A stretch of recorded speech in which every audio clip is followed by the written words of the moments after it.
Hi, right now I have Lexi Underwood, whose work on Little Fires Everywhere has brought her great acclaim. She's with me right now. Hi, Lexi. How you doing?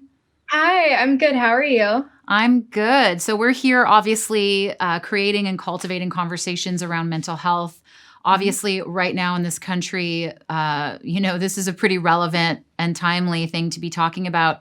What would you want to share with our audience watching right now about mental health specifically, and your work and how you take care of yourself when things get really stressful? Mhm.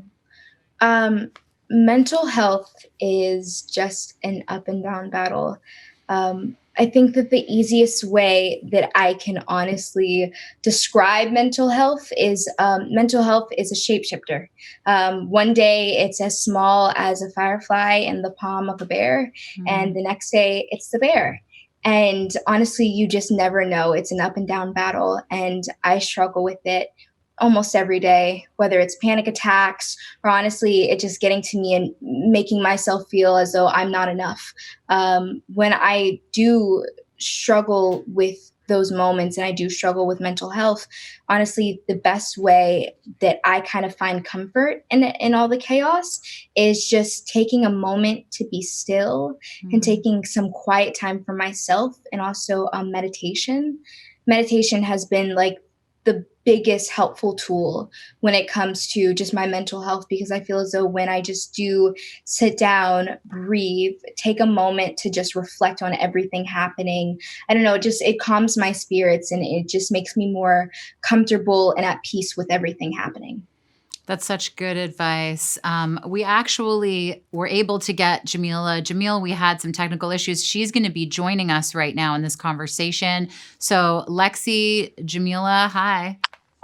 Hi. Hi, how are you? Good. How are you? I'm so glad you could join us. Likewise, I'm just quickly making sure I'm all plugged in. Yes. Thank you for having me. It's wonderful to have you. We were just having a conversation about, mental health, and of course, with the events that have been going on lately, it's sort of a topic that's very front of mind, and would love for you to weigh in on how you safeguard your mental health and those of the people you love. When there are times like these or just stressful moments in your life. I think right now the only focus on any of us who aren't Black is to make sure that we are supporting our Black friends, not only in action, but also in love and care and checking in on people. Right now, the concern isn't for the non-Black people. While I understand it's incredibly distressing to see the country in unrest, this unrest has existed consistently forever in a much more insidious and pervasive way. So this is just more of a blatant example of the pain and frustration that's been felt across the country for literally hundreds of years. So Mhm. for me, it is specifically, in particular, in this last couple of weeks and today, this is where my focus lies on helping maintain the emotional well-being of Black people. Yeah, 100%. Lexi, I'd love to hear what you have to say about what Jamila just said. No, absolutely. During this time, it has been incredibly hard to just kind of, in all honesty, sleep. It's been challenging. Um, it's incredibly hard to not only be just number one a teenager trying to figure out life and trying to get through high school and just going through all these things that normal teenagers go through, then on top of that being living in the middle of a pandemic right now, but then also seeing people that look like me being brutally murdered and killed and beaten to death for simply just living. It's incredibly hard, and it is something that keeps me up at night. And honestly, just the number one thing that has kind of helped me just I don't know, the number one thing that's helped me get through this is just talking to all, my Black brothers and sisters and just checking in on everybody. Because at the end of the day, we're all in this together. And even just, along with what Jamila said, just, the support from everybody from all different races has been incredibly helpful. But I think just the number one thing is to, not be silent, to not be afraid to speak up, because no matter what race you are, your voice matters. Even though this is an issue that's happening in the Black community, your support means everything to us. And don't be afraid to just, sit back, and don't sit back and be silent and be afraid to speak up about your voice, because your voice matters just as much as ours. Thank you for that. Jameela, you mentioned like this has been going on for hundreds of years. I think we just have cameras and cell phones now. And for people who didn't know, it's like that's a privilege. And I would love to know what are some things that you're doing to take care of yourself right now to make sure that you're coping and that you are, just doing okay. We talked about how you check in on your community, but what are you doing for you? Well, like I said, I mean, specifically to the protest and the news cycle this week, right now, my own personal mental health isn't my concern, but generally through the pandemic, something that I found helpful is just maintaining stillness. And outside of times like this, where it is vital that we participate in the news and vital that we participate socially, outside of not global, but like nationwide emergencies, I think it's okay to take a step back and a break from social media if it's starting to stress you out. And also, even now, as, I know that a lot of my African-American friends here in America are currently taking a step back from the news cycle, some of them, because they just can't bear to be re-traumatized again and again and again and again. So I think it's also important to make space for that conversation, that if you are someone who is being triggered by looking at what's happening in the world, then you are no good to us. Dead or harmed, we need you well and we need you strong. And so if you can access any kind of therapeutic care, any kind of online courses or online therapy, that's amazing. Reach out to your friends, tell people you're struggling. You have no idea how often other people feel exactly the same way that you do. We aren't encouraged yet in the West enough to talk about these things. And I would say, don't put pressure on yourself to use this pandemic or this moment of lockdown to get skinny or to become an incredible craftsperson or write an amazing book or any of the things that young people might be thinking they have to achieve. All you have to do right now is survive. And all you have to do right now is, when you have the space and the time, utilize any privilege you have to be helpful in this world, because I genuinely think that can help your mental health. It can make you feel less alone in this world, as participating with other communities and helping. What we have right now is a sickness from a lack of unity in our world. And I think I've noticed, on my I Weigh platform, which is just for activism, the sense of community that people get from participating and helping one another is really beautiful. So I definitely suggest that. There's so much love to be had in the world as long as we work together. I'm so glad you brought up I Weigh, Jameela, because that was going to be my next question. For people who are watching who aren't familiar, can you tell us a little bit more about it? Yes, so I Weigh started as a statement on the way that we judge, particularly women, on their worth, which is on a weighing scale in pounds and kilograms. And I resist that notion. I think it's archaic, it's patriarchal nonsense.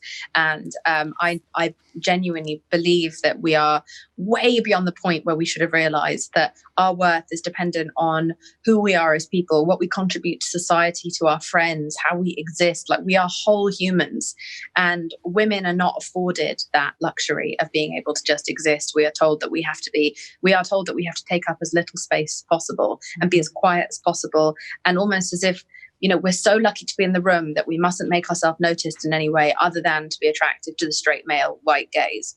And so, as in GAZE, not the gays. I knew what and you so meant. I Weigh started in that way, but it's become a mental health movement. We have a mental health podcast at the moment, and we've just launched a YouTube channel. And today, a video with the very special Lexi Underwood went up about all of her ways in which she, at such a young age, is using her platform and thinking about how to utilize her platform for gun control, for Black Lives Matter, and for feminism.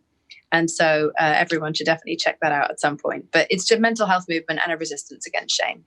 Yes, you bring up shame. And I think that's such a huge invisible factor in so many mental health issues. Can you tell me a little bit more about your own personal journey towards I Weigh and how shame might have played a role in that, and how you sort of maybe overcame it for yourself?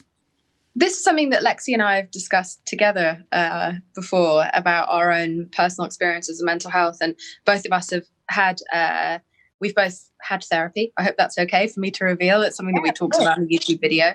I was super, I've struggled so badly with my mental health up through my teens and my 20s. And I think part of that is not only because I had shame about so many different things about myself, because as a woman, you're shamed just for existing. And you are either too light skinned, too dark skinned, too thin, too fat, too smart, too stupid, too loud, too quiet. Like, we are always told that whatever we are, it isn't the right thing, so that we will continue to feel bad about ourselves. And that will make us buy stuff, because unhappy people buy more things.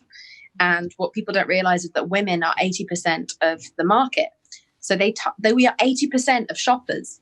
So that's why we get targeted all the time. They make us feel bad about ourselves, so that we will go out and buy something to fix how broken they've convinced us that we are. So that's definitely something that affected me about my body image, about myself.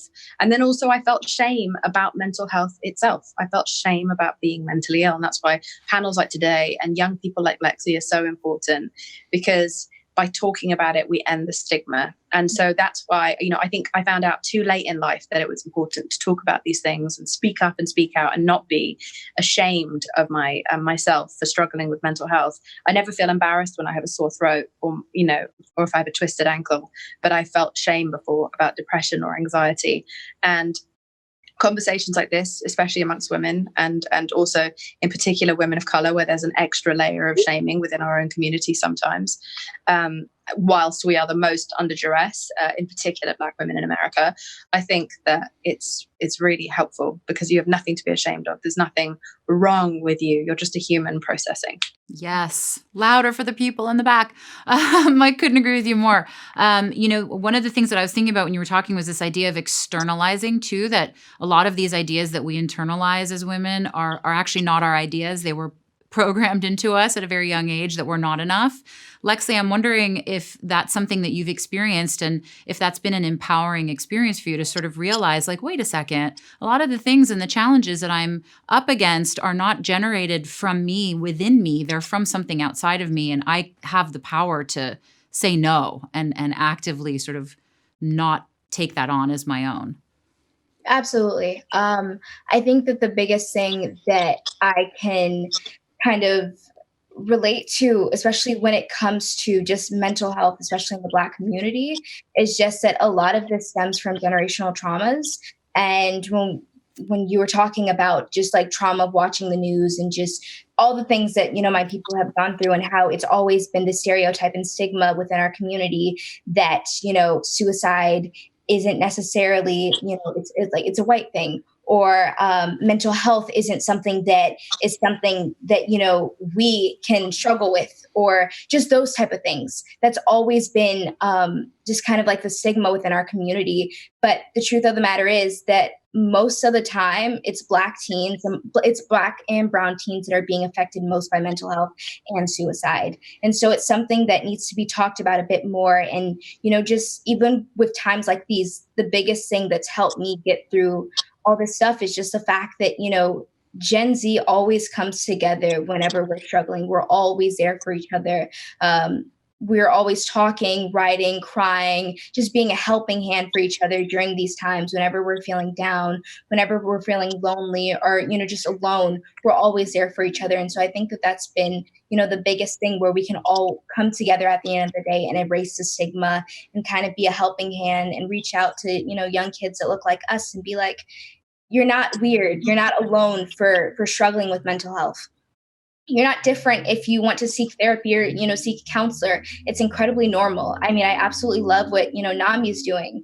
Even just with this pandemic, the resources that they have, where you can just go and talk to a therapist. Even during this time, I've been feeling that talking to a therapist during this pandemic has been incredibly helpful. She's just been giving me new resources and tools to kind of struggle with everything, to help me cope with everything that's happening right now. And it's been incredibly helpful.